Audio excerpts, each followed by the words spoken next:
When you're building a frame, it's important to make sure things are square, and that you can see out of your glasses. There's two different ways to check for square. Angle to angle. Hook one side, check your measurement. Got 42 1/4. This way, I got 42. I'm not square.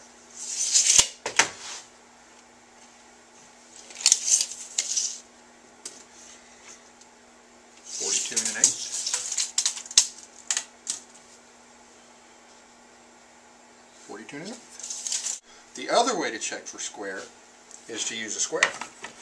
Put it in there, check one corner, make sure it's tight, leave that to dry. I'm going to assemble the inside frame inside the outside frame, which is logical because it wouldn't go on the outside frame.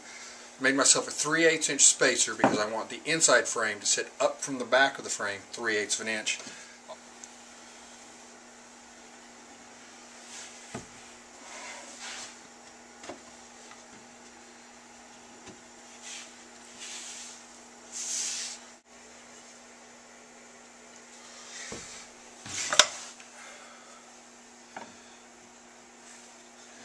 These might take just a little bit of a tap to get them down in there.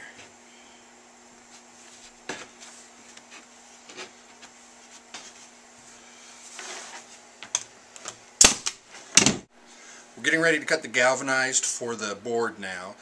You'll notice I'm wearing gloves. The galvanized can be very sharp. You don't want to get tetanus, you don't want to cut yourself, you don't want to bleed on your product. So here we go.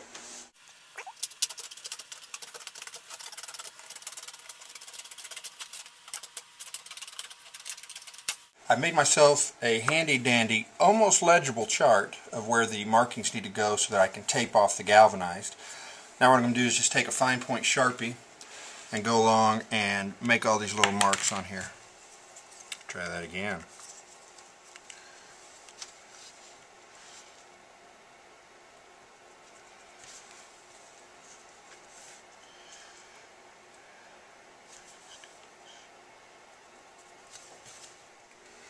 I bought automotive striping tape. I got it at a automotive store, which seems logical if it's automotive striping tape.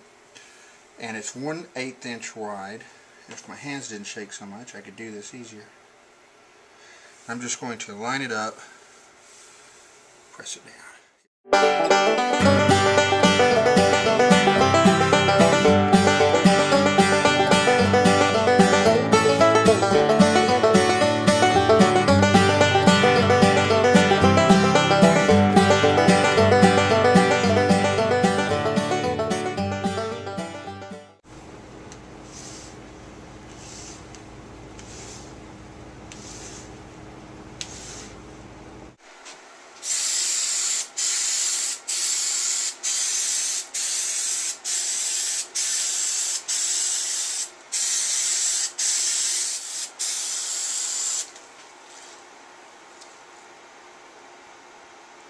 Because this is a dry erase surface, we're going to use dry erase paint.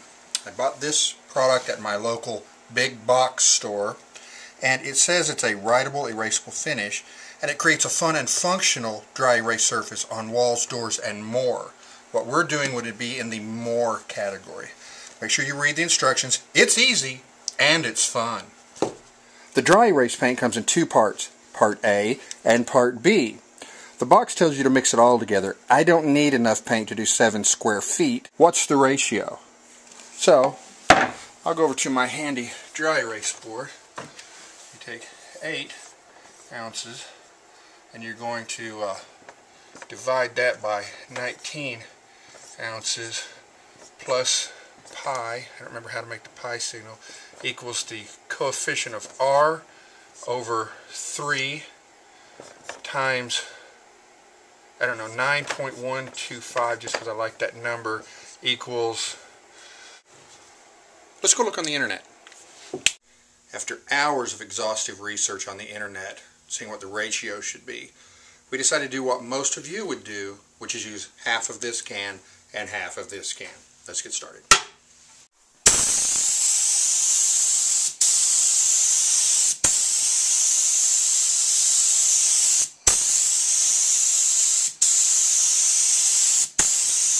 Okay, for those of you For those of you who watch me use a cup gun all the time, this product can actually be put on with a smooth foam roller or a foam brush.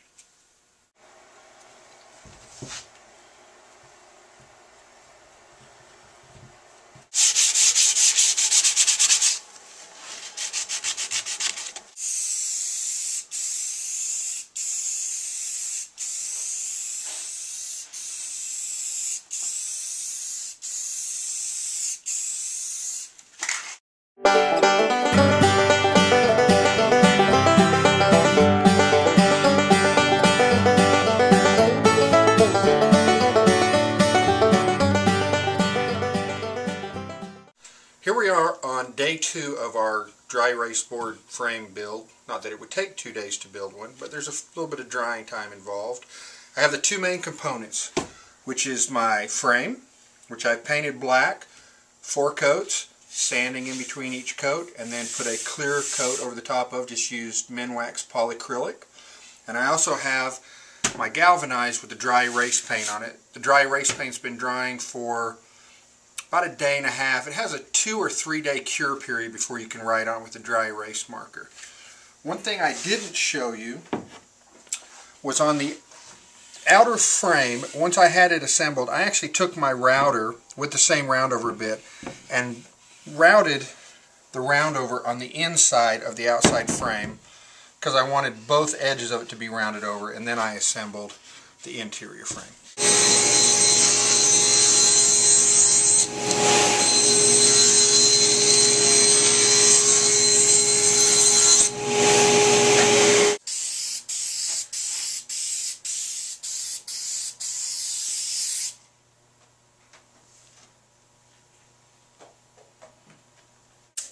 Now we'll insert the back into the frame.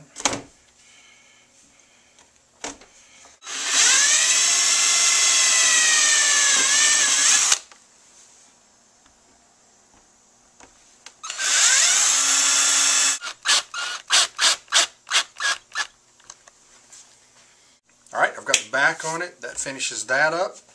Normally, if it was going to hang on a wall, we would install D-rings on either side of it, but this one will hang on the side of a cabinet for a client, and I'll screw it in from the inside of the cabinet. So I'm going to leave it like it is. So the back on it, there you go. Dry erase magnetic.